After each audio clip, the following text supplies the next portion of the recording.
శ్రీవాణీ పదమందు మోక్ష శిరమున్ చిత్తము శోభిల్లగన్ భావింపన్ వరకాళిదాస కవులన్ భాషావచ సిద్ధికై నా వైదుష్యమున్ నిల్పు తల్లి తెలుగున్ నన్నయ్య పోతన్నలన్ ఆ వాగ్దేవిని వేడుకొందు మదిలో ఆనంద సంవర్ధిని. సభాధ్యక్షులు, సహృదయ సాహిత్య సాంస్కృతిక సంస్థ వరంగళ్ళు ప్రధాన బాధ్యులు మాన్యులు గురుతుల్యులు శ్రీ గిరిజా మనోహర్ బాబు సార్కి, మా గురువరేణ్యులు ఆచార్య హనుమాండ్ల భూమయ్య గారికి, ఈనాటి ఈ సభలో నాతో పాటు సహప్రసంగం చేసినటువంటి మిత్రులకి, నా ఎదురుగా ఉన్నటువంటి మిత్రులు గురుతుల్యులు పెద్దలు సాహితీ ప్రియులు సాహితీవేత్తలందరికీ శిరస్సు వంచి నమస్కరిస్తున్నాను. సి నారాయణ రెడ్డి విశ్వనాథ నాయుడు సి నారాయణ రెడ్డి గారి కథాకావ్య సమాలోచనంలో ఈరోజు మాట్లాడే అవకాశం రావడం ఇదొక సుకృతం. ఈ గురు పరంపరలో మా గురువు గారు ఆచార్య హనుమండ్ల భూమయ్య గారు వారి గురువు గారి గురించి సి నారాయణ రెడ్డి గారి కథాకావ్యాలను గేయ కావ్యాలను సమాలోచనం చేసినారు. ఆ ఇద్దరు గురువుల గురించి నేను మాట్లాడుతున్నాను. ఈ అవకాశం నాకు దొరికినందుకు నేను ధన్యునిగా భావిస్తున్నాను. సి నారాయణ రెడ్డి గారి ఈ కథాకావ్య సమాలోచనంలో విశ్వనాథ నాయుడు గురించి నా అంశం మాట్లాడుకోవాల్సినటువంటిది. ఇది 1959లో సి నారాయణ రెడ్డి గారు వెలువరించారు. ఇందులో కథ సుప్రసిద్ధం. సభాధ్యక్షుల వారు మనవి చేసినట్లుగా చారిత్రక అంశాన్ని గేయ కావ్యంలో చొప్పించినటువంటి విషయము శ్రీకృష్ణదేవరాయల ఆస్థానంలో సేనాధిపతి నాగమనాయుడు. నాగమనాయుడు భార్య మల్లికాంబ. రాయలకు కుడి భుజం వంటివారు. సంతానం లేరు. శివాలయానికి వెళుతారు. శివుడు అనుగ్రహిస్తాడు. ఆ జేగంటల నినాదం నీకు పుత్ర ప్రాప్తి కలుగుతుంది అని అనిపిస్తుంది. రాయలు ఇంటికి వచ్చి ఆశీర్వదిస్తాడు. పుత్రుడు కలుగుతాడు. విశ్వనాథుడి అనుగ్రహం చేత కలిగినటువంటి వాడు కాబట్టి విశ్వనాథ నాయుడు అయినాడు. క్రమంగా పెరిగి పెద్దవాడవుతాడు. సంస్కార బలము చేత ఖడ్గ శస్త్రాది విద్యలను నేర్చుకుంటాడు. భారత భాగవతాది విద్యలను నేర్చుకుంటాడు. పెద్దవాడైన తర్వాత ఇతని శక్తియుక్తులను చూసి రాయలు ఇతనికి సేనాపతిగా నియమించుకుంటాడు. తండ్రికి తన కొడుకు ఇంత పేరు రావడం చాలా గర్వంగా ఉంటుంది. అయితే కించిత్ దురాలోచన కూడా ప్రవేశిస్తుంది. ఈ నాగమనాయుడు కొడుకును ఎలాగైనా ఇంత చిన్న ఉద్యోగంలో కాకుండా ఒక రాజ్యం కట్టబెట్టాలని యోచిస్తూ ఉన్న క్రమంలో చోళ భూపతి పాండ్యరాజు సామంతరాజు ఈ చోళ భూపతి పాండ్యరాజును జయించి ఆ రాజ్యాన్ని ఆక్రమించుకుంటాడు. ఈ పాండ్యరాజు పరిగెత్తుకుంటూ వచ్చి రాయల దగ్గర, స్వామి నా పరిస్థితి ఇది ప్రభు, నా రాజ్యం నాకు ఇప్పించు. సరే ఎవరు వెళ్తారు అంటే వెళ్ళాల్సింది ఈయన దళవాయి సేనాధిపతి నాగమనాయకుడే కాబట్టి వెళ్తాడు. పాండ్యరాజు రాజ్యాన్ని తిరిగి ఆక్రమించుకుంటాడు. కానీ అక్కడ ఒక ఆలోచన వచ్చింది. ఎందుకు ఇవ్వాలి రాయలకి? ఇంతకాలం సేవ చేశాను కదా నేనే ఈ రాజ్యాన్ని ఉంచుకొని నా తదనంతరం నా కొడుకు అప్పచెప్తాను, నా కొడుక్కే అప్పచెప్తాను అనుకుంటాడు.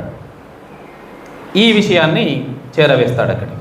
పాండ్యరాజు పరిగెత్తుకుంటూ వెళ్ళి, స్వామి అతని చేతి నుంచి మళ్ళా నా చేతిలోకి వచ్చినట్టే వచ్చింది, మళ్ళా లాక్కున్నాడు అంటాడు. ఇప్పుడు పాండ్య భూపతి మీద రాయలు కోపం చేస్తాడు. సభ కొలువు తీరింది. ఎవరెళ్తారు నాగమరాయన్ని సంహరించడానికి? నాగమరాయన్ని పట్టి తీసుకురావడానికి వెళ్ళే జట్టి ఎవరు అంటాడు. ఇంత సభలో అతన్ని మించిన వీరుడెవరూ లేరు. తన కొడుకే విశ్వనాథ నాయుడే నేను వెళ్తాను ప్రభు అంటాడు. నువ్వెలా వెళ్తావు, నువ్వు కొడుకు కదా అంటాడు. నాకు ధర్మనిష్ట, ప్రభుభక్తి మాత్రమే ముఖ్యం, దేశభక్తి ఇవి ముఖ్యం, వీటి తర్వాతనే పితృభక్తి, నేను వెళ్తాను ప్రభు నన్ను నమ్ము అంటాడు. రాయలకి ఎందుకో నమ్మబుద్ధి అవుతుంది, సరే వెళ్ళు అంటాడు. ఈ విశ్వనాథనాయుడు వెళ్ళి అక్కడ గుడారాలు వేసుకొని యుద్ధం చేసి తండ్రిని బంధించి తీసుకొస్తాడు, రాయలకు అప్పచెప్తాడు. రాయలు మెచ్చుకొని అదే రాజ్యాన్ని విశ్వనాథనాయుడికి అప్పచెప్తాడు.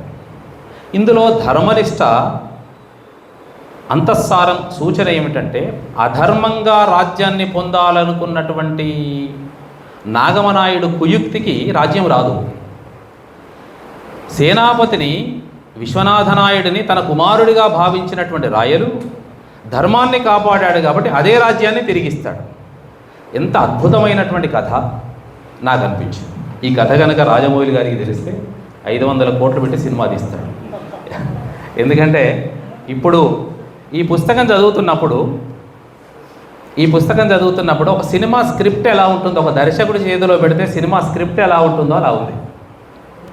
6 ఖండాలు ఉన్నాయి, వీటిని ఖండాలుగా విభజించాడు. ప్రథమ ఖండం, ద్వితీయ ఖండం, తృతీయ ఖండం, చతుర్థ ఖండం, పంచమ ఖండం, షష్ఠ ఖండం. ఏ ఖండంలో ఏం జరిగింది, ఏమిటి విశేషాలు. 59లో వచ్చినటువంటి ఈ కథ చాలామందికి మా సభాధ్యక్షుల వారు అన్నట్టుగా ఇప్పటి తరానికైతే తక్కువ తెలుసు అని నా భావన. ఎందుకంటే ఇలాంటి విషయాలను పిక్చరైజ్ చేయాల్సినటువంటి అవసరం ఉంది. ఎంత అద్భుతమైనటువంటి తండ్రినే ధిక్కరించినటువంటి కొడుకు, ధర్మాన్ని దేశాన్ని కాపాడినటువంటి కొడుకు. బాగా నచ్చినటువంటి అంశం ఇది. ఇక్కడ ఈ కథ దీన్ని వేటూరి ప్రభాకర్ శాస్త్రి గారు ఎప్పుడో ప్రాచీన కాలం అంటే పూర్వకాలములో ఒక కవి ఈ కథను తీసుకొచ్చాడు. తంజావూరు నాయకరాజుల చరిత్రలో ఇది ఉంది అని ప్రస్తావన వచ్చింది. ఇందులో 6 ఖండాలున్నాయి అన్నారు. మళ్ళీ మా గురువుగారు ఏమన్నారంటే, భూమయ్య సార్ ఇందులో 6 ఖండాలు మాత్రమే ఉండడానికి గల కారణం ఏమిటో పరిశీలించాలి అన్నాడు. కొన్నిటికి తరంగాలు అని పేరు పెట్టాడు. 5 అధ్యాయాలు, 5 విభాగాలు, ఇందులో 6 ఖండాలు అన్నాడు. ఇక్కడ సి.నారాయణ రెడ్డి గారు సుమారు 67 గ్రంథాలు వెలువరించారు. వారి గ్రంథాలు ఇప్పుడు ఉన్నాయి, వారు లేరు. ఈ పరంపరలో ఈ గ్రంథ పరిష్కారాలు, విమర్శలు చేస్తున్నటువంటి, అధ్యాపనం చేస్తున్నటువంటి, మాకు బోధన చేసి తర్వాత అధ్యయనం చేసి మళ్ళీ విమర్శ చేస్తున్నటువంటి మా గురువు గారు ఆచార్య హనుమాన్ల భూమయ్య గారు ఈ సి.నారాయణ రెడ్డి గారి కథాకావ్యాలను ఇప్పటి తరానికి పరిచయం చేయాలి. చేసేటప్పుడు వీరు ఎంచుకున్నటువంటి మార్గం ఇప్పటి వాళ్ళకి, పరిశోధకులకి చాలా ఉపయుక్తంగా ఉంటుంది. ఎందుకంటే ఏమంటారంటే, ఎత్తుగడ ప్రారంభమే సమాలోచనం కదా, కథ తెలుసు, ఇంతే కథ, 6 విభాగాలు ఉంటుంది. సరే, తర్వాత ఈ కథల్లో కొన్ని కీలకమైనటువంటివో 1-2 స్పర్శమాత్రంగా చెప్పుకోవచ్చు.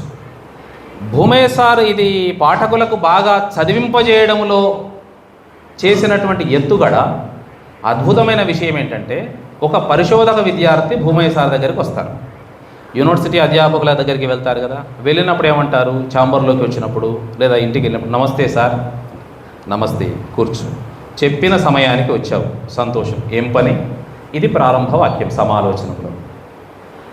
అంటే విద్యార్థికి ఏం చెబుతున్నాడు, చెప్పిన సమయానికి వచ్చావు, సమయపాలన. ఆ సమయాన్ని ఎంతగా గౌరవిస్తే గురువుగారు ఇన్ని కావ్యాలు వెలువరించి ఇప్పటికీ ఎప్పుడు రిటైర్ అయినారు వారు, వారి సాహితీ కృషి ఏమిటి, వారికి ఎన్ని అవార్డులు వస్తే మాత్రం దీంతో సరిపోతుంది అంటే, ఇది ఇప్పుడు ఆయన రాసినటువంటి నేను చెబుతున్నాను అని మళ్ళీ విమర్శను మొదలుగా పేరాగ్రాఫులుగా చేసుకుంటూ పోతే పాఠకుడికి చదివిందే కదా, విన్నదే కదా, తెలిసిందే కదా అనిపిస్తుంది. కానీ తనేం చేశారు, స్పర్శ మాత్రం, అందులో ఉండే కీలక అంశాలు పరిశోధక విద్యార్థులకు, ఈ సాహిత్యం కావాల్సింది, ఈ విషయం తెలియాల్సింది ఎవరికి, పరిశోధక విద్యార్థులకు.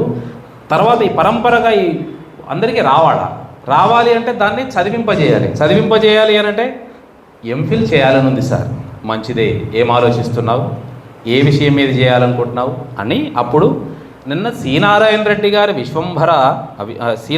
గారి విశ్వనాథనాయుడు కావ్యం చదివాను సార్ దాని మీద అన్నారు. అంటే ప్రారంభం అలా ఉన్నప్పుడు ఆ విద్యార్థికి ఆసక్తి.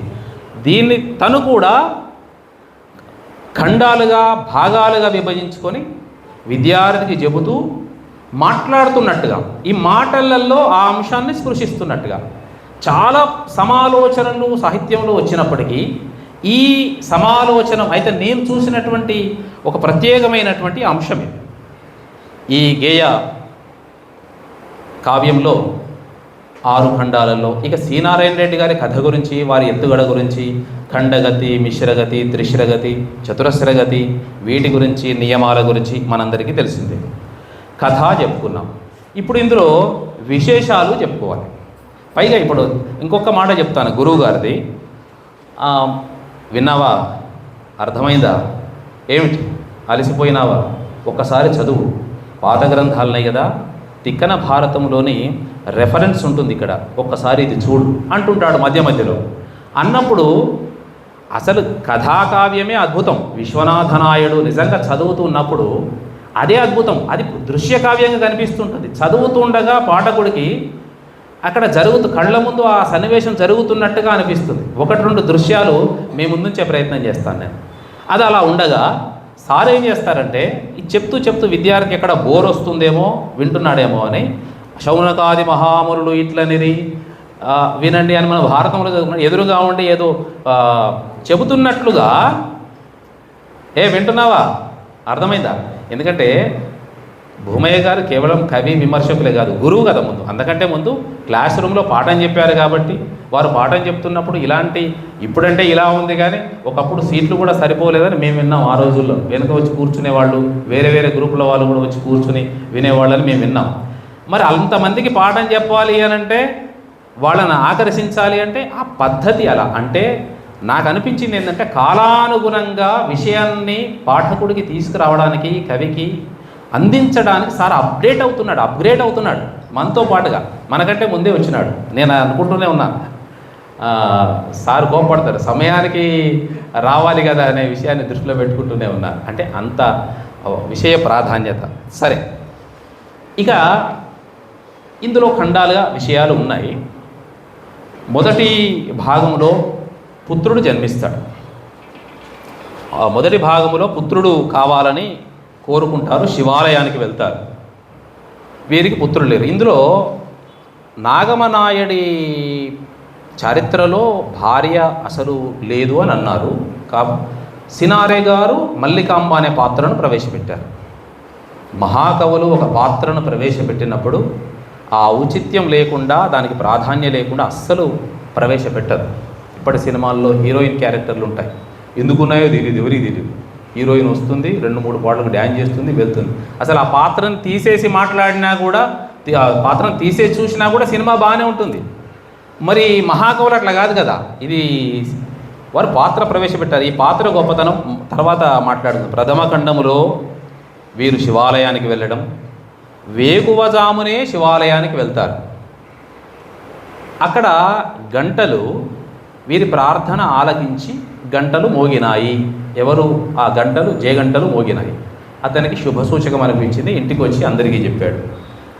జ్యోతిష్యులకు చెబితే నీకు పుత్ర సంతానం కలిగే యోగం ఉంది అంటారు. రాయలు కూడా ఇంటికి వచ్చి ఆశీర్వదిస్తాడు. ఏమయ్యా, విషయం తెలిసింది, చాలా సంతోషం, ఇంతకాలానికి నీ కోరిక తీరబోతుంది. ద్వితీయ ఖండంలో సరే పుట్టినటువంటి కొడుకు విశ్వనాథుడి అనుగ్రహం చేత పుట్టాడు కాబట్టి విశ్వనాథనాయుడు. ద్వితీయ ఖండంలో అతని బాల్యము, విద్యాభ్యాసము ఇవన్నీ ఉండగా భారత భాగవత ప్రస్తావన ఇతను చదివాడు అని చెప్తారు. అంటే చదవాలి, ఖడ్గశస్త్రాది విద్యలతో పాటు భారత భాగవత అది విద్యలు కూడా చదవాలి అని చెప్పడం. ఇక్కడే రాజ్య పెరుగుతాడు, పెద్దవాడవుతాడు. చోళ భూపతి పాండ్యరాజును రాజ్యభ్రష్టుని చేస్తాడు. తర్వాత ఈ నాగమనాయుడు కూడా ఆలోచన ప్రవేశిస్తుంది. తృతీయ ఖండంలో లేఖ రాస్తాడు. ఏమయ్యా, నువ్వు ఆక్రమించుకున్నావు, అది తిరిగి ఇచ్చేయి, మర్యాదగా బాగుంటుంది. అప్పుడు మళ్ళీ ఆయన ఒక ప్రతిరేఖ రాస్తాడు. రాజ్యం వీరభోజ్యం కదా అంటాడు. రాజ్యం వీరభోజ్యమే, కానీ కుయుక్తితో చేస్తే అది తప్పవుతుంది. అంటే అధర్మ వర్తనం ఇది. సరే, రాయలకు కోపం వస్తుంది. తృతీయ ఖండం ఈ కథాకావ్యంలో కీలకమైనటువంటి ఘట్టం. ఇది పట్టుగొమ్మ. ఎందుకంటే అక్కడ లేస్తాడు సభ నుంచి విశ్వనాథనాయుడు. సభ ఇలా కొలువుదీరుంటుంది. ప్రభు నేను వెళ్తాను మా తండ్రిని ఎదిరించడానికి. ఇది చదువుతుంటేనే ఒళ్ళు పులకాంకురమైతే దీన్ని నిజంగానే ఎవరైనా పట్టుకొని ఇస్తే ఎంత బాగుంటుందో కదండి. నువ్వు ఎలా వెళ్తావు అంతే. చరిత్రలో ఎక్కడా లేనటువంటి ఒక కొత్త కథ ఇక్కడ కనిపిస్తుంటుంది. అంటే కేవలం ధర్మం అనేది ఎలా నిలబడుతూ ఉంటుందో పరంపరానుగతంగా అనేది కనిపిస్తుంటుంది. చతుర్థ ఖండంలో విశ్వనాథ నాయుడు తండ్రి మీదికి దండెత్తుతాడు. సరే, అక్కడ ఓ తండ్రికి లేఖ రాస్తాడు, ఆయన కుదరదంటాడు. పరస్పరం ఈ తల్లి లేఖ రాస్తుంది. తల్లి పాత్రని ఇక్కడ ప్రవేశపెడతాడు. తర్వాత పంచమ ఖండంలో ఆ తల్లి రాసిన లేఖను చూసి, బిడ్డ తండ్రి మీదకి యుద్ధానికి వస్తావురా అంటుంది. అధర్మ ప్రవర్తనం అయితే నాకు ముందు, నేను దేశభక్తుడిని ప్రభుభక్తుడిని, తర్వాతే పితృభక్తి, నాకు తండ్రి చేసిన తప్పు కదమ్మా అంటాడు. వీటి గురించి కూడా మళ్ళీ మాట్లాడతాను. ఇక్కడ అద్భుతమైనటువంటి అర్ధరాత్రి కూడా అద్భుతమైన సన్నివేశం జరుగుతుంది. చివరిగా నారాయణ రెడ్డి గారి గొప్పతనం ఏంటంటే, పంచమఖండంలో తండ్రి కొడుకులు ఇద్దరు ఎదురుపడి మాట్లాడతారు. మాట్లాడుకోవడంలోనే యుద్ధం జరిగినట్లుగా చూపిస్తాడు. అంటే ఒక కావ్యం రాస్తున్నప్పుడు ఆ కావ్యం యొక్క లక్షణాలు ఎలా ఉండాలి, వర్ణన ఎలా ఉండాలి, చదువుతున్నటువంటి పాఠకుడు ఏం ఆలోచిస్తాడు, ఏ విషయాన్ని చెప్పాలి అనేది మహాకవి. దాన్ని మనం ఇది చదవకపోతే కేవలం సినారే కావ్యంగానే ఉంటే విశ్వనాథనాయుడి పాత్ర ఇంకా ముందుకు వెళ్ళకపోయేదేమో. నేను ఇది స్టేటస్లో పెట్టా, కార్డు పెడితే ఒక మిత్రుడు నాకు పెట్టాడు, మిత్రమా తప్పుపడింది, విశ్వనాథ నాయకుడు కదా, విశ్వనాథ నాయుడు అని పడింది కార్డులో అని పెట్టాడు. అంటే ఏమర్థమైంది, తెలియలేదు పాత్ర పేరనే కదా. కాదు మిత్రమా, మళ్ళీ విశ్వనాథ నాయుడే అని పెట్టాం.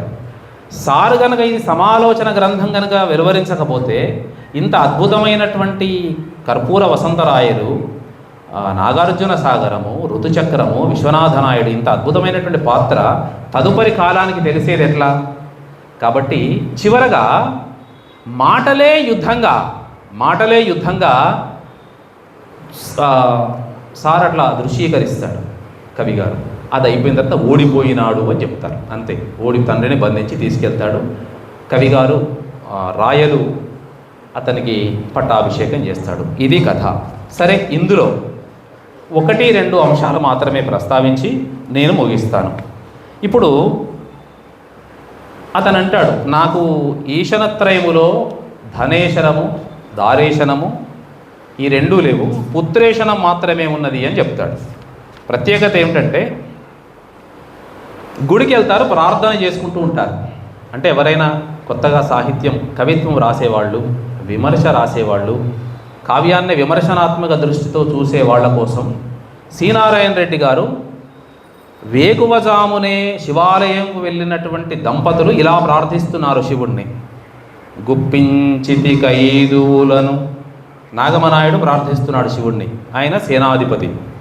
నొప్పించితి రిపులను మెప్పించితి కృష్ణరాయ మేదినీంద్రమూర్ధన్యుని,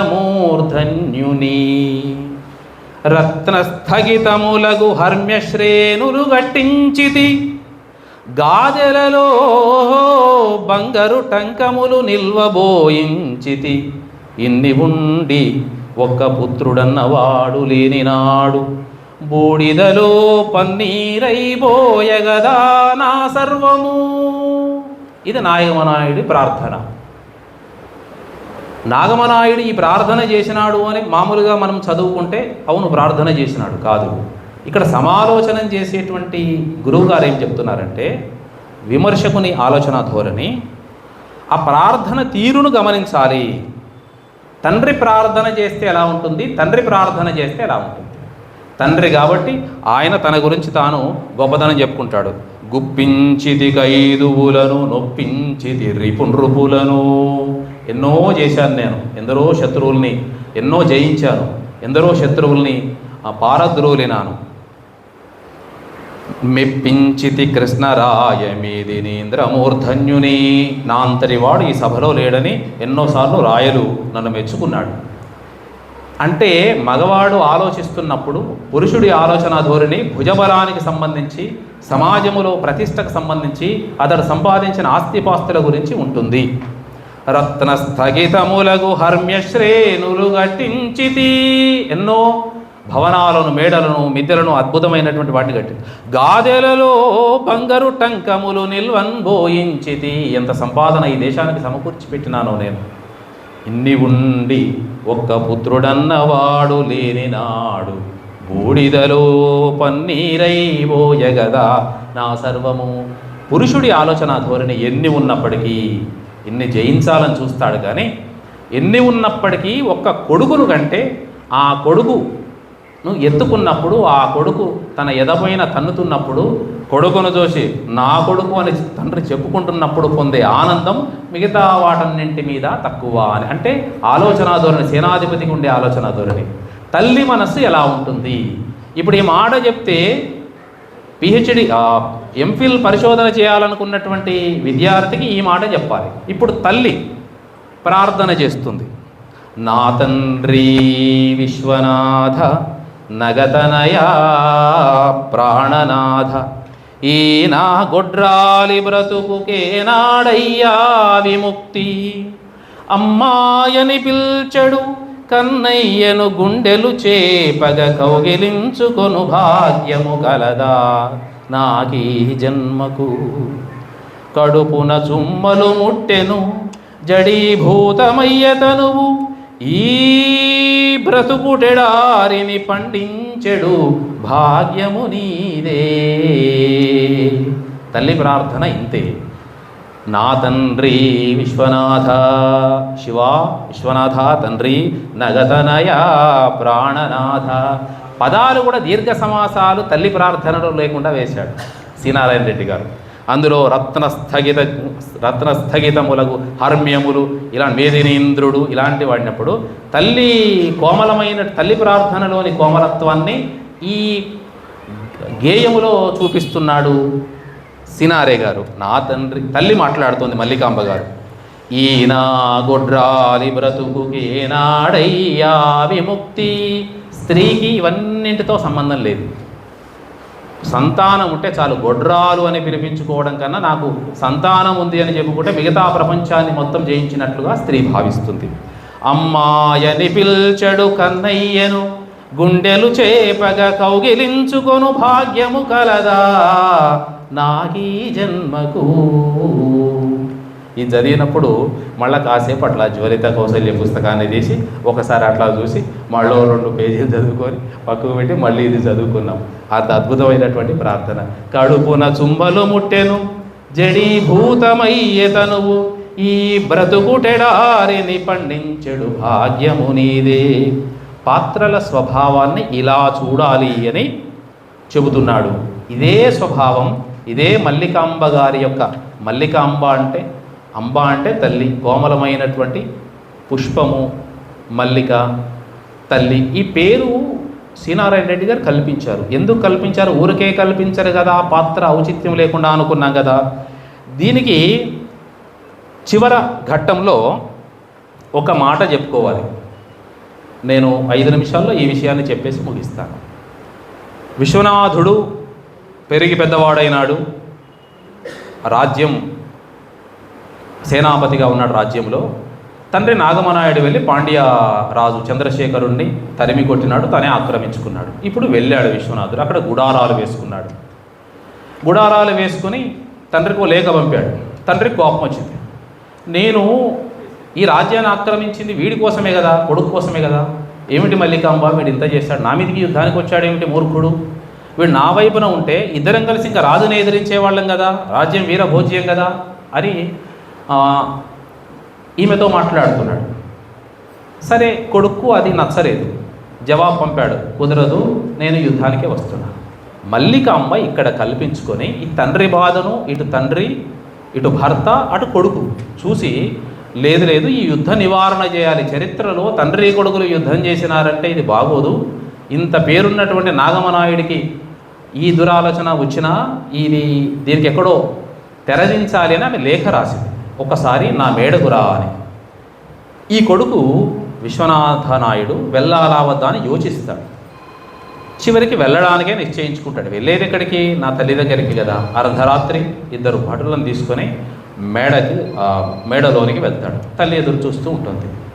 ఆ తల్లి కొడుకుని చూస్తుంది, ఏడుస్తుంది. ఏమిట్రా నాయన, ఇది తప్పు కదరా అంటే అప్పుడు అంటాడు, అమ్మ తండ్రి అధర్మం వైపు ఉన్నాడు, అదేమిటి అన్యాయంగా నాకెందుకు ఈ ఆస్తి, ఎందుకు చేశాడు తండ్రి ఇలాగా, నాకు ఇది వద్దు అని చెప్పి కొడుకు అంటుంటాడు. ఈ లోపు వీళ్ళు మాట్లాడుకుంటుండగా, వద్దురా తండ్రి మీదకి యుద్ధం చేయడం భావ్యం కాదురా అన్నప్పుడు మధ్యలో వీళ్ళు మాట్లాడుకుంటారు. తండ్రి ఎక్కడి నుంచో వెళ్ళి బయటికి వెళ్ళి లోపలికి వస్తాడు. చూడగానే కత్తి దూస్తాడు. ఇద్దరూ కత్తి దూస్తారు. ఇలా దూశారు అని చెప్పినప్పుడు చూస్తుంటే నిజంగానే యుద్ధం చేసుకుంటున్నారు అన్నట్టే ఉంటుంది. ఒక్కసారిగా తల్లి మల్లికాంబ విశ్వ అంటుంది విశ్వనాథుడిని. ఈ విశ్వ అని పిలవడం అనేటువంటి మాట నిజంగానే ఇది చదువుకుంటున్నామా, జరుగుతుందా అన్నట్టుగా ఎంత బాగా ఈ సమాలోచనలో విశ్వ అని పిలుస్తుంది అనేసరికి కొడుకు ఆ కత్తి కింద పడేస్తాడు. తండ్రి కొడుకు మీదకి వచ్చి, మూర్ఖుడా నా మీదకే యుద్ధం చేస్తావా అని కాసేపు సంవాదం జరుగుతుంది. ఒక దశలో గట్టిగా అరిచి తల్లి కింద పడిపోతుంది. ఈ కొడుకు కదా, ఈ కత్తి ఎప్పుడో పక్కకు పడేశాడు, వెళ్ళి తల్లి దగ్గరికి వెళ్ళాడు. ఇప్పుడు ఈ కొడుకు తండ్రి మీదకి ఇంకా కోపము రెట్టింపై, మామూలుగానైతే కత్తి తీసుకొని వెళ్ళి తండ్రిని చంపేయాలి, కానీ నవ్వుతాడు గట్టిగా బిగ్గరగా. నవ్వేటప్పటికీ ఈ నవ్వు అనేది అస్త్రాన్ని ప్రయోగించాడు అని చెప్తాడు. ఎందుకు నవ్వుతాడు? ఆ సమయంలో నవ్వేలా వస్తుందంటే తండ్రి యొక్క మూర్ఖత్వాన్ని, అత్యాశను, పేరాశను చూసి నవ్వుతాడు. ఈ నవ్వుకు కంపించిపోతాడు తండ్రి నాగమనాయుడు. చేతిలోని కత్తి పడిపోతుంది. అంటే మానసికంగా వీళ్ళిద్దరి మధ్య జరిగినటువంటి ఈ మాటల యుద్ధమే అద్భుతంగా చెప్తాడు. యుద్ధమేమో నిజంగా శ్రీనారాయణ రెడ్డి గారి చివరిలో యుద్ధం జరిగింది, నాగమనాయుడిని బంధించినాడు, తీసుకెళ్ళినాడు అని చెప్తాడు. కానీ మాటలతోనే జరిగే యుద్ధములో కూడా మానసికంగా తండ్రి మీదికి కత్తి ఎత్తకుండానే జయిస్తాడు విశ్వనాథుడు. అది ఆయన వీరత్వం. తండ్రి అంటుంటాడు, ఒక మాట చెప్పి తండ్రి కొడుకుల సంవాదంలో ముగిస్తాను నేను. తండ్రి అంటాడు, వాస్తవానికి చాలా మాట్లాడాలనుంది, సమయాన్ని కూడా దృష్టిలో పెట్టుకోవాలి. కుర్రా నీదెంత రాతి గుండెరా, జగత్తులోన పితృపాదుని పైకి కత్తి పెరిగిన దుష్టులు కలరా,